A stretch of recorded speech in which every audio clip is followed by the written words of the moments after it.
నిర్వహించిన రాష్ట్ర జిల్లా మండల ఎస్టీయు ఉద్యమ రథసారథులందరికీ కూడా ముందుగా విప్లవాభినందనలు తెలియజేసుకుంటా ఉన్నాను. ఈరోజు నాకు చాలా హ్యాపీగా ఉంది. ఎందుకంటే గతంలో మా మదర్ కూడా టీచర్గా పనిచేయడం జరిగింది. అలాగే చిక్కం నాగేశ్వరరావు గారి టైంలో ఎస్టీయు జిల్లా వైస్ ప్రెసిడెంట్ కూడా పనిచేశారు. మరి చాలందరం కూడా ఆమె పెన్షనర్ అసోసియేషన్కి వైస్ ప్రెసిడెంట్గా చేయడం జరిగింది. అయితే గతంలో మా అమ్మగారు ఎప్పుడు ఈ మీటింగులకి వెళ్ళి ఉద్యమాల నుంచి వచ్చినా సరే ఫస్ట్ పేరు పలికేది నాకు చిక్కం నాగేశ్వర గారి పేరే చెప్పేది ఆవిడ. మరి ఆయన్ని నేను ఆ చిన్నోడు కాబట్టి నేను చూడలేకపోయాను. ఈరోజు మరి ఈ ఫోటోల రూపంలో చూస్తున్నందుకు నిజంగా నాకు చాలా సంతోషంగా ఉంది. రెండోది, యువరక్తంతో కూడినటువంటి మన మహిళా ఉపాధ్యాయురాళ్ళు ఈ మీటింగ్లు ఎక్కువగా ఉండటం కూడా నాకు సంతోషాన్ని కలిగిస్తుంది. ఎందుకంటే ఏ ఉద్యమైనా విజయవంతం కావాలంటే ఖచ్చితంగా మహిళలు లేని ఉద్యమాలు ఏవి కూడా సక్సెస్ అవ్వవు. మరి అలాంటి మహిళల నుండి మన ఎస్టీ సంఘం భవిష్యత్తులో యువరక్తంతో కూడిన ఒక సంఘంగా, బలీయమైన సంఘంగా రూపొందుతుందని చెప్పేసి నేను ఆశిస్తూ ఉన్నాను. మరి అదేవిధంగా నా ముందు మాట్లాడినటువంటి పెద్దలందరూ కూడా అన్ని విషయాలు చెప్పడం జరిగింది. స్వాతంత్రానికి ముందే స్థాపించినటువంటి మన ఎస్టీయు ఈ రోజు వరకు కూడా మడం తిప్పకుండా ఉపాధ్యాయుల ఉద్యోగుల సమస్యల మీద నిరంతరం పోరాడుతున్నటువంటి సంఘం ఏదైనా ఉందంటే అది ఎస్టీ అని చెప్పేసి మనం సగర్వంగా చెప్పుకోవచ్చు.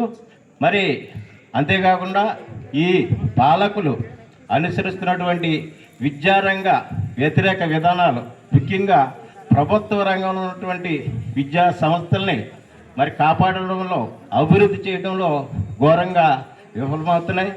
మరి మొట్టమొదటి బడ్జెట్లో మనకి ఈ విద్యారంగానికి 10% అన్న బడ్జెట్లో విద్యారంగాన్ని కేటాయించాలని చెప్పేసి చెప్పినప్పటికీ కూడా ఆచరణలో స్వాతంత్రం వచ్చిన తర్వాత ఇప్పటి వరకు కూడా 3% మించి ఎప్పుడు కూడా బడ్జెట్లో, కేంద్ర బడ్జెట్లో కానీ రాష్ట్ర బడ్జెట్లో కూడా కేటాయించలేదు.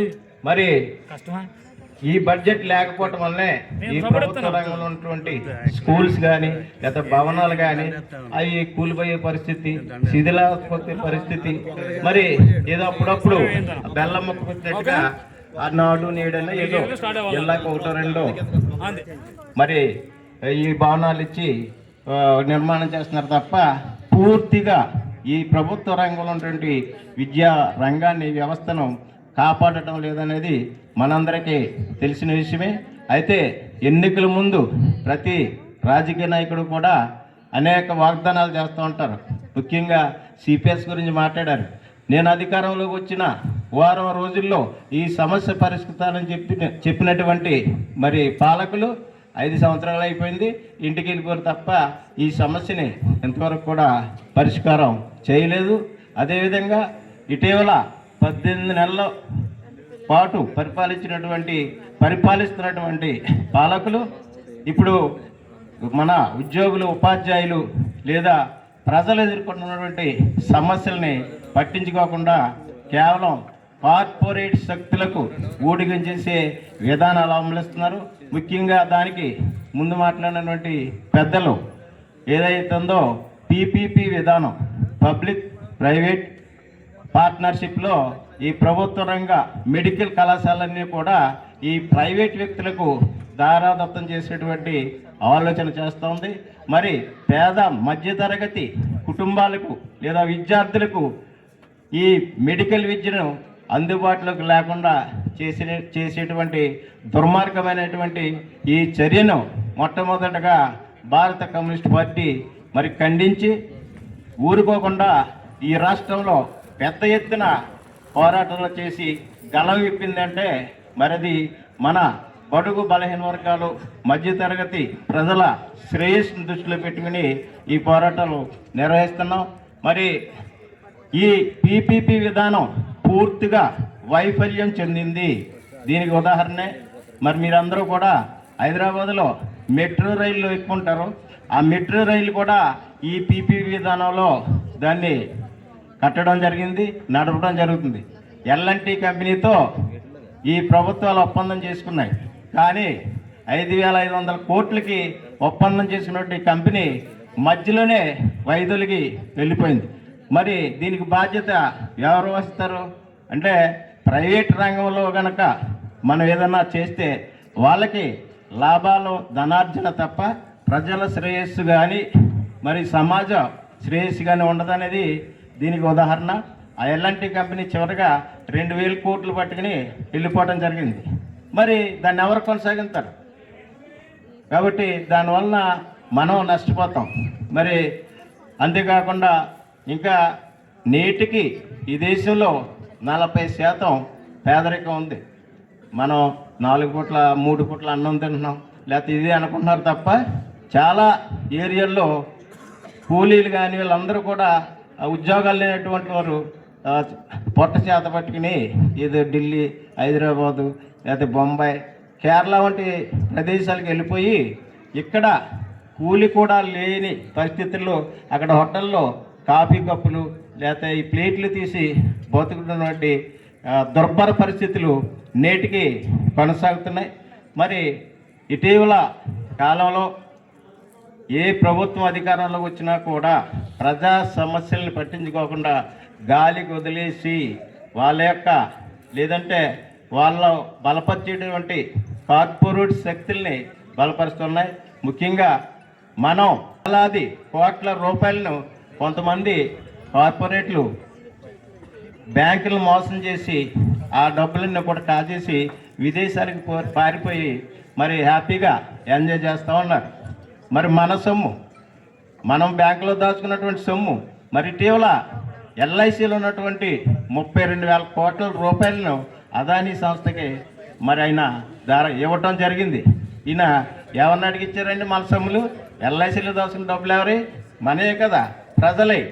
మరి ఇలాంటి విధానాలు అవలంబిస్తున్నటువంటి ప్రభుత్వానికి తగిన బుద్ధి చెప్పే పార్టీలు ఏమైనా ఉన్నాయంటే అది వామపక్ష పార్టీలు, అందులో ముఖ్యంగా కమ్యూనిస్ట్ పార్టీ, సిపిఐ పార్టీ అని చెప్పేసి నేను గర్వంగా చెప్పదలుచుకున్నాను. మిత్రులారా, మరి మనం ఐక్యంగా ఉంటేనే ఏదైనా సాధించగలం. మరి స్వాతంత్రానికి ముందు పుట్టినటువంటి ఎస్టీయు ఈ రోజు వరకు ఎర్ర జెండాతో రెపరెపలాడుతుందంటే మన పూర్వీకులు, మన నాయకులు చేసినటువంటి త్యాగం అని చెప్పేసి మనం గర్వంగా చెప్పుకోవచ్చు.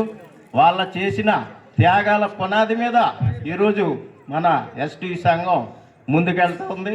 ఏ సమస్య ఇచ్చినా మరి మొక్కవని ధైర్యంతో అధికారులు కానీ అవసరమైతే మంత్రులు కానీ మన పార్టీ నాయకులతో కలిసి మంత్రివర్గంతో వాళ్ళతో చర్చించి ఈ సమస్య పరిష్కారానికి కృషి చేస్తున్నటువంటి సంఘం ఏదైనా ఉందంటే ఎస్టీయు. మరి ఈ మధ్యలో అనేక సంఘాలు పుట్టుకొచ్చినాయి. అయినా కానీ మన సంఘం నిరాశ పడకుండా అందరినీ ఒక ఉద్యమ బాటలో ఐక్యంగా నడిపిస్తూ ఉపాధ్యాయులు, ఉద్యోగులు అందరి సమస్యల పరిష్కారానికి కృషి చేస్తూ ఉంది. మరి మీరు చేసేటువంటి ఏ పోరాటానికైనా మీ సమస్యల, మన సమస్యల పరిష్కారానికి భారత కమ్యూనిస్ట్ పార్టీ ఇప్పుడు కూడా అండగా ఉంటుందని, ముఖ్యంగా ముందు ముందు యువ రక్తంతో కూడినటువంటి మన సంఘం మరింత బలోపేతం అవుతుందని, అదేవిధంగా మరి మన ఎస్టీయు సొంతంగా ఎమ్మెల్సీ ఎన్నికల్లో పోటీ చేయాలనే ఆలోచన ఉంది. మరి మనం ఆ ఎన్నికల్లో ముందుకెళ్ళాలంటే ఇక్కడున్నటువంటి ప్రతి సభ్యుడు, నాయకుడు, ఎంతో పలుకుబడినటువంటి నాయకులు మన ఎస్టీయూలో ఉన్నారు.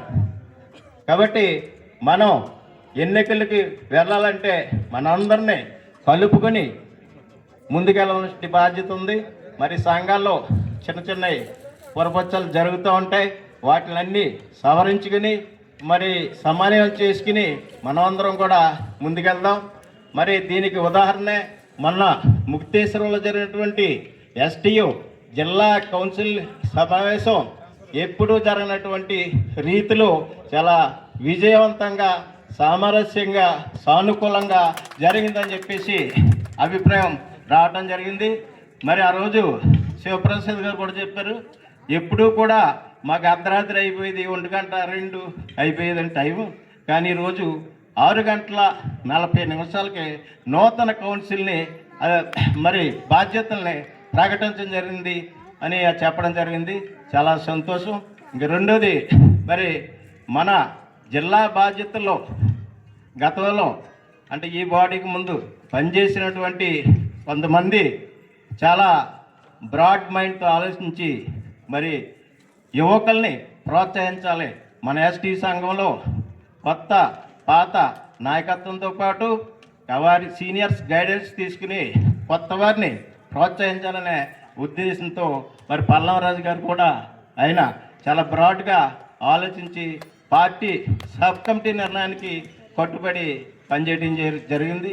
ఈ విధంగా చెప్పుకుంటూ పోతే మన నాయకులందరూ కూడా చాలా సమన్వయంతో ముందుకెళ్తున్నారు. మరి అందుకే మనకు రాష్ట్రంలో కూడా మన జిల్లాకి ప్రధాన బాధ్యతలు రావటం సంతోషకరం. సరే, ఏదేమైనప్పటికీ భవిష్యత్తులో మన STU doctor B R Ambedkar Konaseema జిల్లాలో ఒక బలీయమైన శక్తిగా సమస్యల సాధనలో ముందుకెళ్ళే ఒక రూట్గా ఉండాలని చెప్పేసి తెలియజేస్తూ మీ అందరికి దగ్గర సెలవు తీసుకుంటాం.